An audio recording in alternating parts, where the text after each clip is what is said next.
Stop what you're doing, because what I'm about to tell you involves police, betrayal, and a truth that destroyed my parents' perfect lie. My name is Emily. I'm 32 years old, and last month my parents called the police on me. They reported me for theft, said I broke into their house and stole furniture worth thousands of dollars. 2 officers showed up at my apartment, asked me to come down to the station. I was terrified, confused. How could my own parents do this? But when I showed those officers the bank statements, the mortgage documents, and the deed with my name on it, everything changed.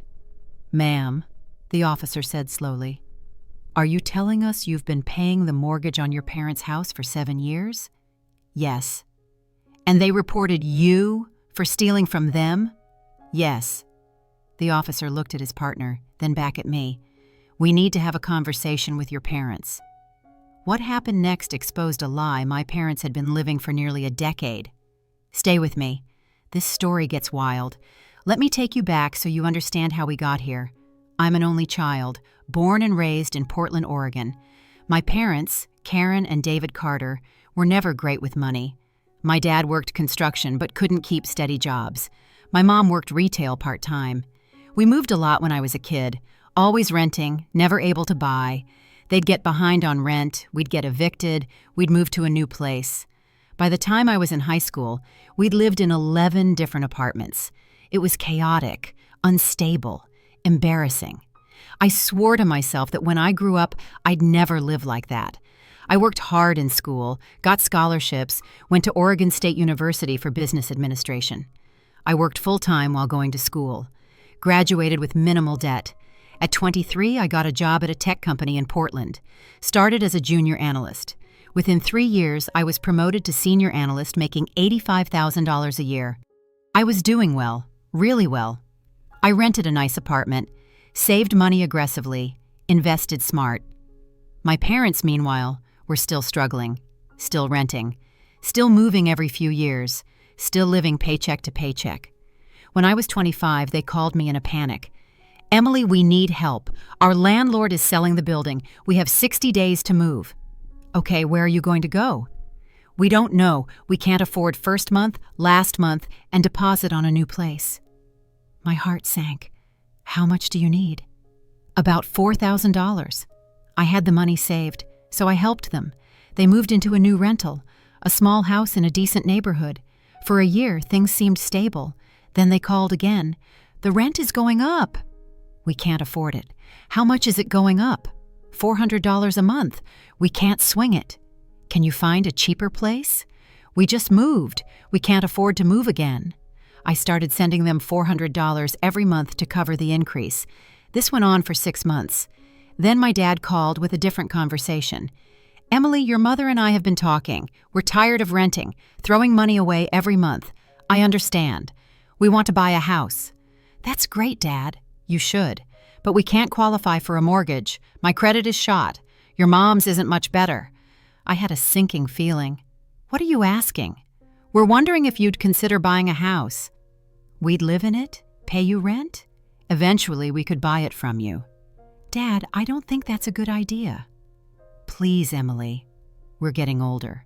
We need stability. We can't keep renting forever." My mother got on the phone crying. "Emily, please. We just want a place to call home." Against my better judgment, I agreed. "Okay, but we're doing this right. With contracts, legal agreements." "Of course. Whatever you need." We started looking at houses. My parents wanted something specific. 3 bedrooms, 2 bathrooms, a yard, in a good neighborhood.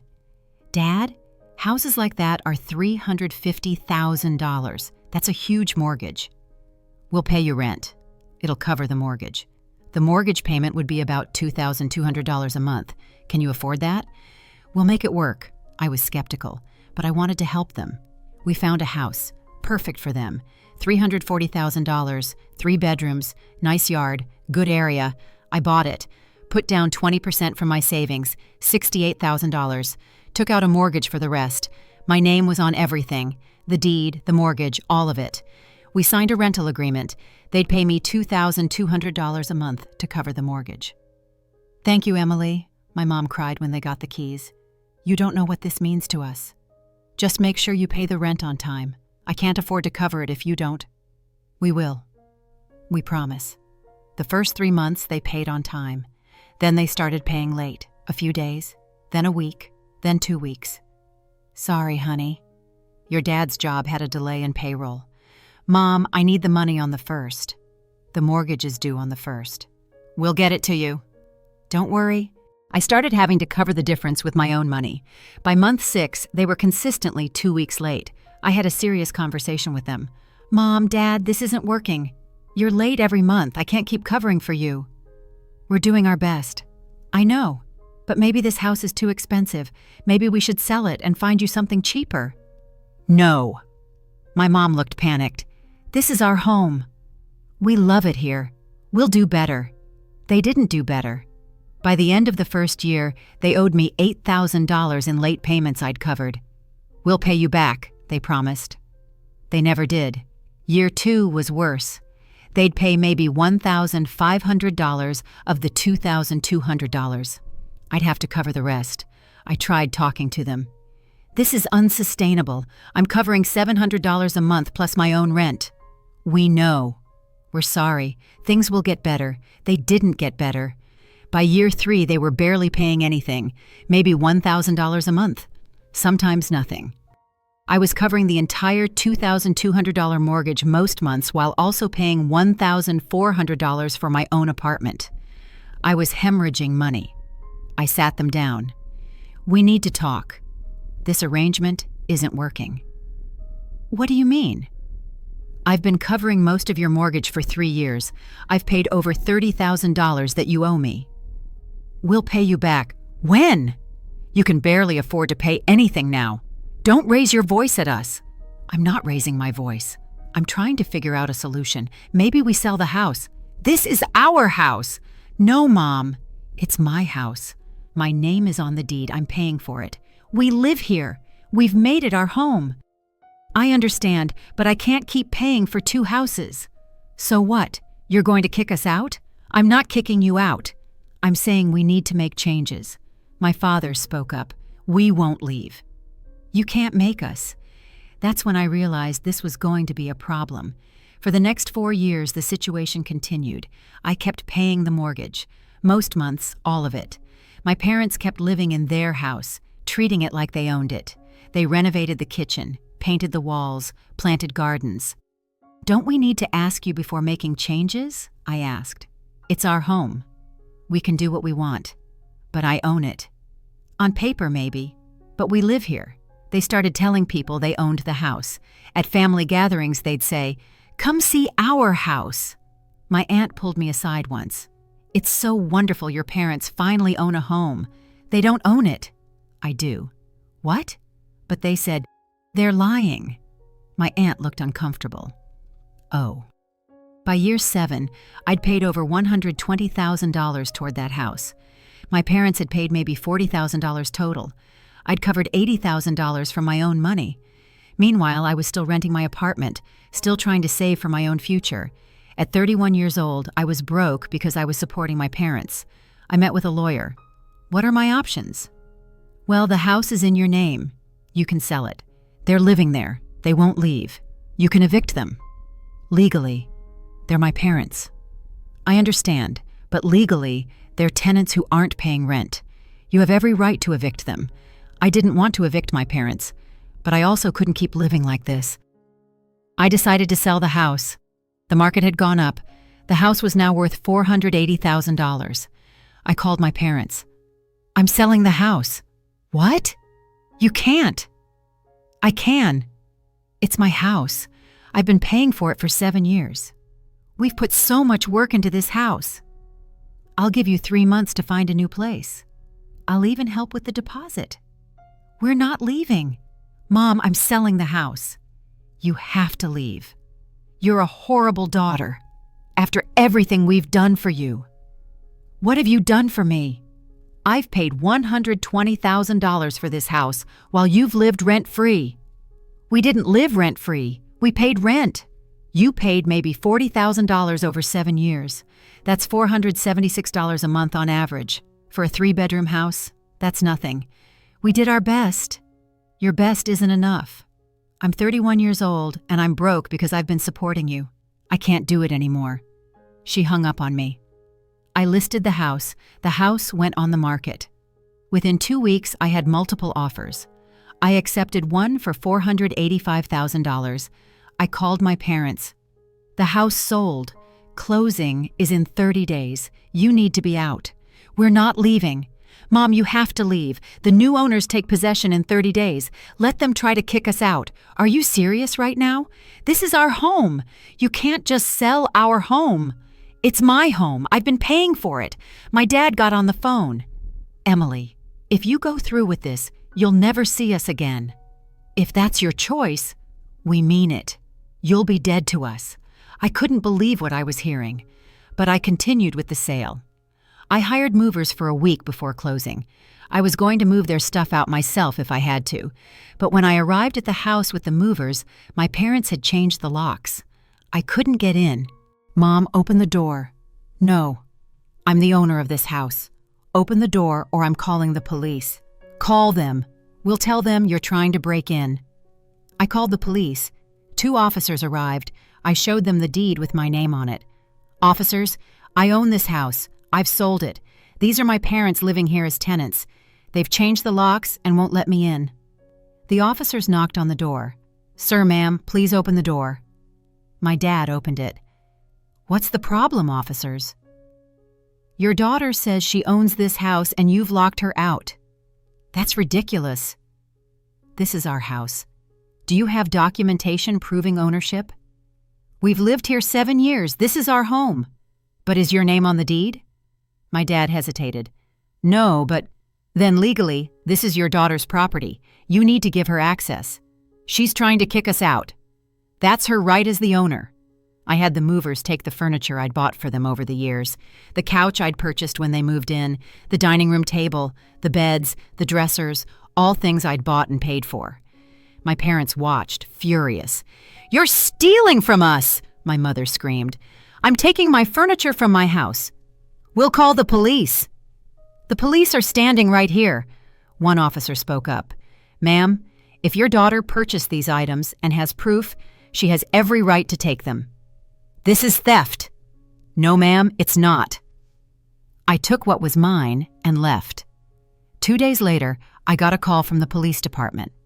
"Miss Carter, we need you to come down to the station." "Why?" "Your parents filed a theft report. They're claiming you broke into their home and stole furniture." I couldn't believe it. I went to the police station the next day.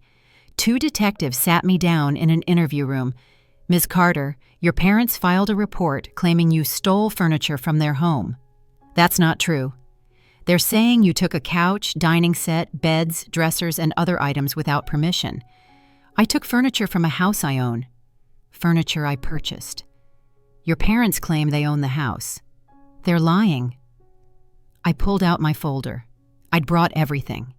The deed with my name on it, 7 years of mortgage statements showing my payments, receipts for the furniture I'd purchased, the original rental agreement they'd signed but never honored, bank statements showing I'd paid over $120,000 while they'd paid maybe $40,000.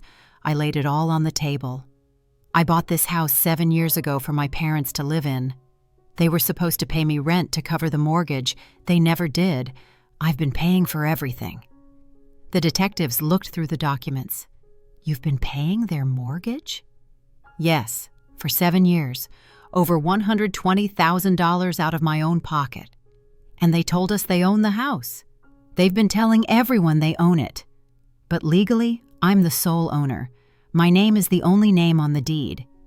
"Why did you buy them a house?" "Because they needed help. They couldn't qualify for a mortgage themselves. I was trying to be a good daughter." One detective looked at his partner. "This changes things." "The furniture?" the other asked. I showed receipts. I bought the couch 3 weeks after they moved in, $2,400. Here's my credit card statement. I bought the dining set 6 months later, $1,800. The beds, $3,000 total. The dressers, $1,200. "Do you have proof?"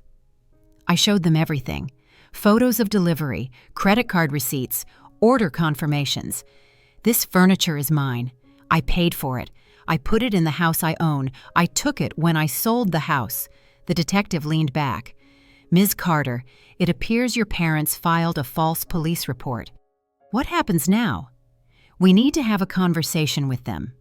2 days later, I got a call from the detective. Ms. Carter, we spoke with your parents. And? They admitted the house is in your name. They admitted you've been paying the mortgage. They're dropping the theft claim. What about filing a false report? We gave them a warning. Told them if they file false reports again, they'll be charged. That's it? Unless you want to press charges? I thought about it. No, I just want this to be over. Understood. The case is closed. But it wasn't over. My parents' lies had spread through the family. Before the truth came out, everyone believed their version. Emily kicked her parents out of their home. She stole their furniture. She's a terrible daughter. I got calls from relatives, angry texts, accusations. Then the police report became known. One of my cousins who works in the court system saw the documents. The truth spread. Emily owned the house? She was paying for it? They lied? Suddenly my extended family had questions. My aunt called. Emily, I had no idea. Your parents said they owned that house. They've been lying for 7 years. Why didn't you tell us? I did. Nobody believed me. Everyone took their side. I'm so sorry. More apologies came, from cousins, from family friends. But my parents? Silence. They moved out of the house 2 days before closing. I don't know where they went. They didn't tell me. The house sold. I walked away with about $160,000 after paying off the mortgage and fees. After 7 years of paying, I'd basically broken even. If I'd invested that $120,000 instead of putting it into their house, I'd have much more. But at least I was free. 2 months later, my mother sent a text. We're living in a 1-bedroom apartment now. It's small and terrible. I hope you're happy. I didn't respond. She texted again. You destroyed our lives. We had a home and you took it away. I finally responded. You never had a home. You had my home that I was paying for. I gave you 7 years. You gave me nothing but lies. We're your parents. Parents don't lie to police about their children. Parents don't steal from their children. And yes, living rent-free while I pay the mortgage is stealing. We'll never forgive you for this. That's fine. I'm not sure I'll forgive you either. That was 3 months ago. We haven't spoken since. Last month, I did something I should have done years ago. I bought my own house, a beautiful 2-bedroom condo in Portland, $320,000. This time it's mine, only mine. Nobody living rent-free, nobody taking advantage, just me. My friends helped me move in. We had pizza and champagne. How does it feel? My best friend asked. Like I can finally breathe. For the first time in 7 years, I'm not supporting anyone but myself. I'm saving money, building equity in my home, planning my future. I'm free. Some people think I was cruel, that I should have kept supporting my parents. They're your parents. Family helps family. But helping family shouldn't mean destroying yourself. I gave them 7 years. $120,000. Countless hours of stress and worry. They gave me lies, manipulation, and a police report. So no, I'm not cruel. I'm just done. My parents taught me an important lesson. Sometimes the people who should protect you will exploit you instead. And when that happens, you have to protect yourself, even if it means walking away. So here's what I learned from all of this. No good deed goes unpunished. I tried to help my parents. I bought them a house. I paid for it for 7 years, and they repaid me by lying, by calling the police on me, by turning family against me. But I don't regret walking away. I regret waiting so long to do it. Sometimes love means setting boundaries. Sometimes family means knowing when to let go. And sometimes being a good daughter means being good to yourself first. So let me ask you something. Have you ever helped family to the point where it hurt you? Where you sacrificed your own future for theirs? What did you do? Did you keep helping? Or did you walk away? Share your story in the comments. I need to know I'm not alone in this. And if this story resonated with you, hit that subscribe button, because every week I share real stories about family, boundaries, and the moment you finally choose yourself. Stories about knowing when to help and when to walk away. My name is Emily Carter.